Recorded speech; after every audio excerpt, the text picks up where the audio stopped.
સુરત અને ઉધના વચ્ચે દોડતી બે સ્પેશિયલ ટ્રેનોને નિયમિત કરાઈ। રેલવે મંત્રાલયે સુરત અને બેંગલુરુ વાયા ગોવા અને ઉધનાથી બાંદ્રા ટર્મિનસ વચ્ચે દોડતી ટ્રેનોને નિયમિત કરવા માટે મંજૂરી આપી। હવે મુસાફરોને સુરતથી ગોવા સુધી કાયમી ટ્રેન મળશે। સુરત બેંગલુરુ ટ્રેન જે અગાઉ વિશેષ ટ્રેન તરીકે દોડતી હતી તેને નિયમિત કરાઈ છે। આવી જ રીતે ઉધના બાંદ્રા સ્પેશિયલ ટ્રેનને કાયમી ઇન્ટરસિટી કરવામાં રૂપાંતરિત કરવામાં આવી છે।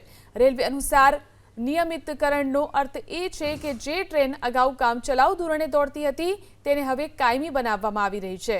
ઉધના બાંદ્રા ઇન્ટરસિટી બાંદ્રાથી સવારે 9 વાગે ઉપડી બપોરે 3:05 ઉધના પહોંચશે, તો ઉધના બાંદ્રા એક્સપ્રેસ ઉધનાથી બપોરે 3:45 ઉપડી અને રાત્રે 9:35 બાંદ્રા ટર્મિનસ પહોંચશે।